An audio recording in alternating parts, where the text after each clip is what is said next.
Холбооны мөрдөх товчоож олж чадаагүй сураггүй алга болсон хүмүүсийн гажиргалтай түүх. Дэлхийд даяар жил бүр хэдэн 10,000 хүн алга болдог. Нэг хэсэг нь олддог бол нөгөө хэсэг нь ор сураггүй алга болчихдог. Тэдний зарим нь шинэмдрэл эхлүүлэхээр шийдэж сайн дураараа алга болдог хэдийч ихэнх нь гэмтэргийн золиос болсон байх нь бий. Бид танд янз бүрийн насны ямар ч улмар үлдээлгүй алга болчихсон гажиргалтай тохиолдлуудыг сонирхолж байна. 1. Мартины гэр бүлийнхэн алга болсон нь.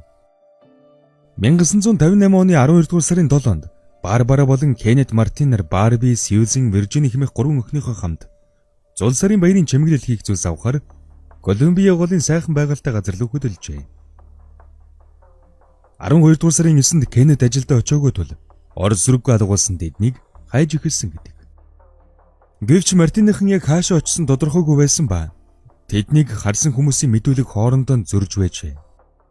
Харин гэртэн сэжигтэй нэгч зүйл байгаагүй бөгөөд тэд банкны картан орхиод явсан байв.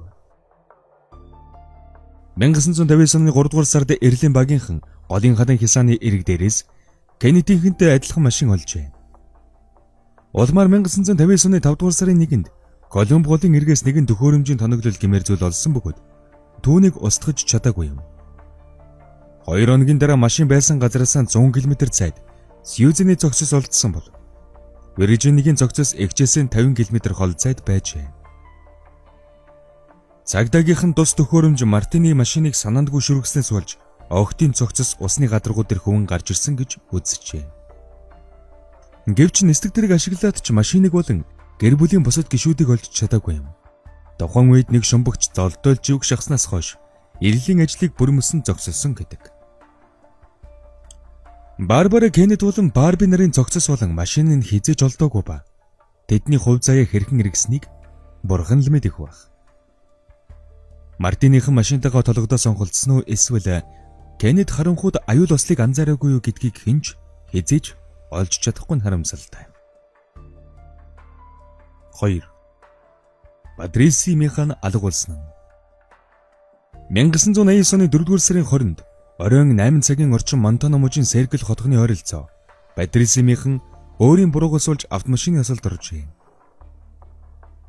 Патриситой мөргөлдсөн машины жолооч нь цагдаагийн офицер Кэрол Хейтс байсан бөгөөд машинаасаа гарч эмэгтэй рүү очжээ. Патриси нэг ч үг хэллэггүйгээр Хейтсийг нэвчиртгэж байсан. Замын хажлахыг давж гараад хэсэг хөдөлгөөнгөө зогсож машин лугаа гайхсан шинжтэй хараад цаашгүйгэд харанхуйд далд орсон гэдэг. Цагдаагийнхан ослын дараа шууд л Патрисийг хайж эхэлсэн ба түүний гутлын мөрийг замын цагдаагийн байрнаас 1 км-ийн зайнаас олжээ. Маргааш өглөө нэрлийн үргэлжлүүлсэн ч түүний улмар алга болсон байсан тул хаанаас ч хайгаад олж чадаагүй юм. Патриси хэрэг гарсан газраас 400 км холцоод байрлах Боозман хотод эцэг эхтэйгийн хамт амьдардаг байжээ. Тэд охиноо яагаад Серкл хотод явж байсныг ойлгоогүй гэдэг. Тэдний хэлж буугаар охин нь сэтгэл удирлын өвчнөөр зовж байсан тул 4 дугаар сарын 21-нд сэтгэл зүйчтэй уулзах ёстой байжээ. Бараг сарын дараа Патрисийн гэрийн хажууд байдаг цайны газрын үйлчлэгч болох Механ тэднийхэр орж ирээд танаа охин хурдан гэгч өглөөний цагаа уужхаад юм худалдан авахар явж гэн гэж хэлээд яваад өгсөн гэж хэлжээ. Цагдаагийнхан болон гэрийнхэн түүнийг алга болсноос хойш Патрисийг харсан гих 5,000 мэдээлэл хүлээж авсан ч огтолж чадаагүй юм. Мэргэжилтнүүд Патрисийг ослын улмаас ой санамжаа алдаж өмнөх амьдралаа санахгүй байдалтайгаар амьдарч байгаа байхаа гэж үздэг. 3. Форт Уэртээс алга болсон 3 бүсгүй. 1974 оны 12 дугаар сарын 23-нд 17 настай Рэйчел Терлика, 14 настай Рене Уилсон болон 9 нас хүрч байсан Жулия Эн Мозли нар Техас мужийн Форт Уэрт хотынхоо худалдааны төв рүү зул сарын баярын зүйлс авахар явжээ. Тэднийг мудлан авч явахыг хүмүүс харсан боловч охид тэр өдөр гэртээ буцаж ирээгүй юм. Охидын хамаатнууд худалдааны төвийн зогсоолоос тэдний машиныг олсон бөгөөд дотор нь худалдаж авсан зүйлс нь байжээ. Маргааш нь Рэйчлийн нөхөр Томми 7 хоногийн хугацаатай Хьюстон явж байна. Машин зогсоол тугаа гэсэн утгатай захиаг авчээ. Сонирхолтой нь захиан доторхыг бэхээр дугтун дээр хаягийг харандаагаар бичсэн байж. Охидын эцэг эх болон Томми нар захиаг Рэйчел бичсэн гэдэгт итгэсэнгүй. Холбооны мөрдөх товчооны хийсэн шинжилгээч хэн бичснийг илрүүлж чадаагүй юм. 1981 онд нэгэн хүн 12 сарын 23-нд үл мэдэгдэх хүн 3 охиныг бүх хэрэгтэй машинд хүчээр сулгаж байгааг харсан гэж мэдэгдсэн. Гэвч хэн ч энэ мэдүүлэгт анхаарал хандуулаагүй юм.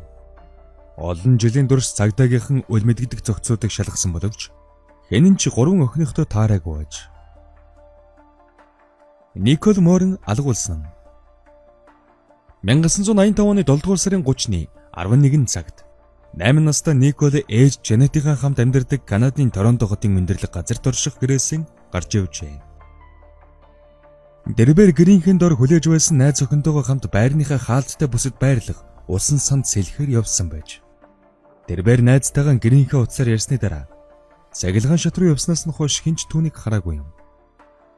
Николыг 15 минут хүлээсний дараа найз охин нь ээж рүү залгаж түүнийг яагаад одоо хүртэл гарч ирэхгүй байгааг асуужээ.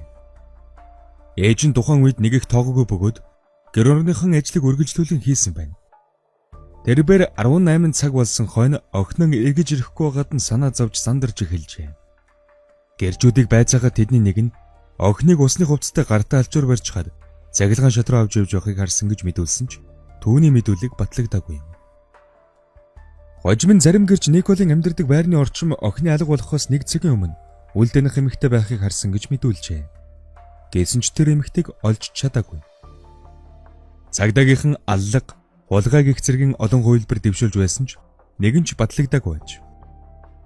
Охиныг алга болох үед эцэг Ар Морин нь эхнэрээсээ салахаар хөөцөлдөж байсан ч охиноо хаах хэрэгт бүхэл амьдралаа зориулсан гэдэг. Николын ээж 2007 онд зүрхний өвчнөөр нас баржээ. 5. Бриана Мэйдлэнд алга болсон. 2014 оны 3 дугаар сарын 19-нд 17 настай Брайана Мэйдлэнд дунд сургуулийн гэрчлэгийг гардаж авсныхаа дараа ээж Келлитэйгээ баярын тэмдэглэж хамт дэлгүүр явжээ.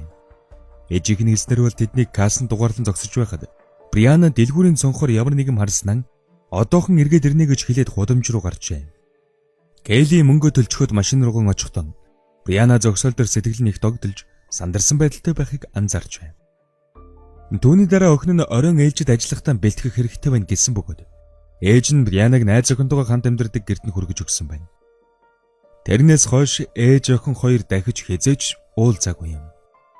Зоогийн газрынхан оройн ээлжийн ажлын дараад бүсгүй өглөөний ээлжээс өмнө жаахан амрах хэрэгтэй байна гэд хамт ажилдаг найзуудтайхан өдөржлөгт явахаас татгалзжээ.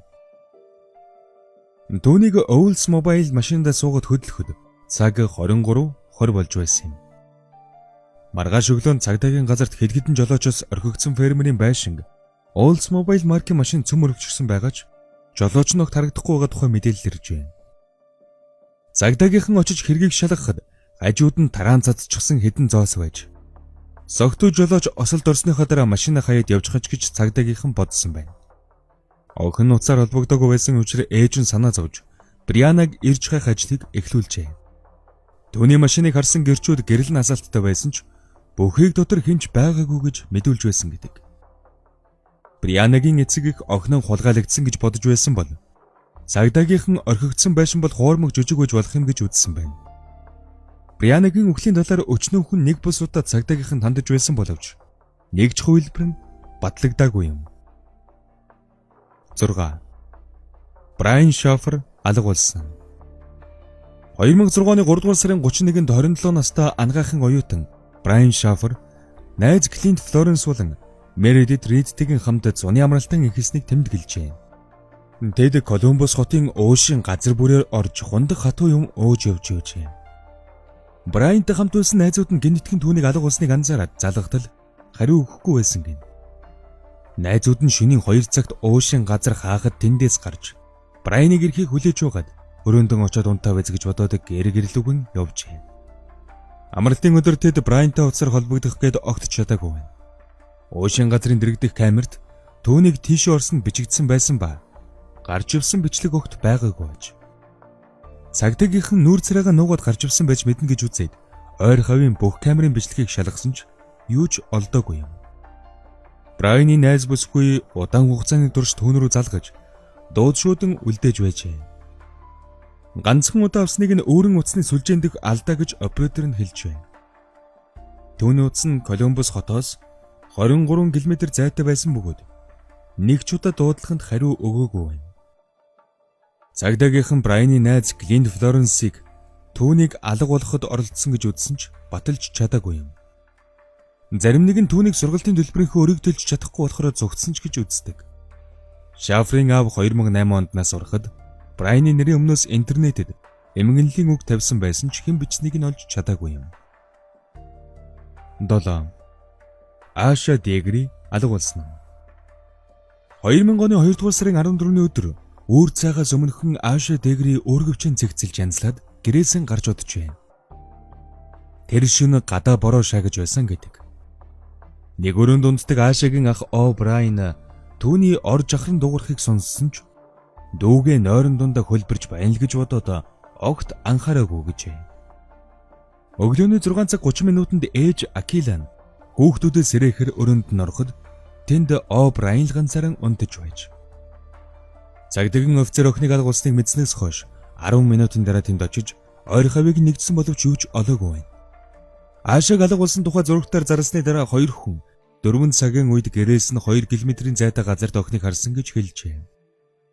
Тэдний хэлснээр охин цагаагаарын байдалд илт тохироогүй цавцагаан хувцастай байсан бөгөөд дүүн рүү машин эргүүлтэл харанхуй орой зугтаад орчихсон гэж хэлжээ. Хэсэг хугацааны дараа охиныг сүүлчийн удаа харсангийнх газраас холгүй байдаг сарвчнаас дүүний эд зүйл олдсон бөгөөд ямар нэг ослын улмар байгаагүй юм. Харин Аашаг харсангийнх зам дээрээс түүний чихрийн зангидмал тууз олджээ. Бүдэн хагас жилийн дараа засмал замаас 40 км зайд орших барилгын талбайгаас охины утасны дугаар болон нэртэй цааз хогийн ууданд боосон Аашагийн үргэвч олджээ. Олдврыг цагдаагийн газарт өгсөн ч тайлан нь нууцын зэрэглэлд үлдсэн аж.